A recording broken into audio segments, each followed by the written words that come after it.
कुछ कहानियाँ सिर्फ़ कहानियाँ नहीं होती हैं, वो आईना होती हैं इस समाज का, जिससे हम आँखें मिलाने से डरते हैं। निर्मला मुंशी प्रेमचंद जी की लिखी हुई ऐसी ही एक कहानी है। मुंशी प्रेमचंद जी की राइटिंग के बारे में जो मुझे सबसे ज़्यादा अच्छी बात लगती है, वो ये है कि उनकी राइटिंग रियलिटी को जो जैसा था, उसको वैसा पोर्ट्रे करती है। His writing doesn't care whether you like it और not. Now I know that whenever an author is writing, the author knows that उनकी राइटिंग को पसंद किया भी जा सकता है और पसंद नहीं भी किया जा सकता है। Now the reason I said कि मुंशी प्रेमचंद जी की writing it doesn't care whether you like it or not is कि वो एक स्टोरी के किसी भी एस्पेक्ट को कवर अप नहीं करते हैं।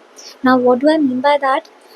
For example, अगर वो एज गैप को पोर्ट्रे करना चाहते हैं एक चाइल्ड मैरिज के, तो वो उस स्टोरी के या उस इशू के किसी भी एस्पेक्ट को कवर अप नहीं करेंगे। उसके जो सब एस्पेक्ट को वो हाईलाइट कर सकते हैं, वो उन सबको हाईलाइट करेंगे। डज़न्ट मैटर उसके बाद आपको आप डिस्टर्ब्ड फ़ील करते हैं, like it becomes a disturbing thing for you, या आप कितना भी अनकम्फ़र्टेबल फ़ील करें, जो कि बहुत कम लोगों की राइटिंग में ऐसा देखने को मिलता है। तो वो चीज़ मुझे पर्सनली पसंद आई, which by the way brings us to the story of Nirmala. Nirmala की जो स्टोरी है, it revolves around the themes of child marriage.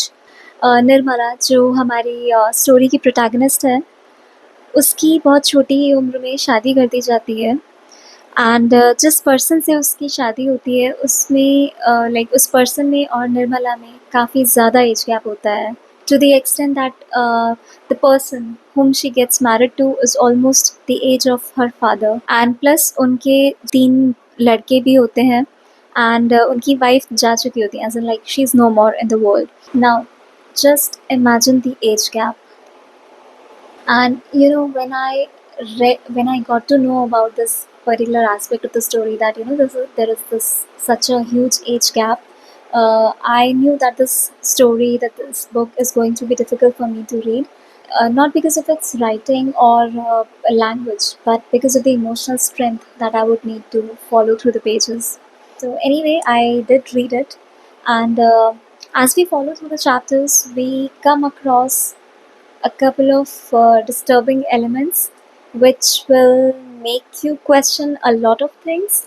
And I don't want to divulge too many details right in this video, because you need to read this book. It's a sad and a beautiful one. Like, maybe I won't call it a beautiful, but it is honest, and that's where its beauty lies, I would say.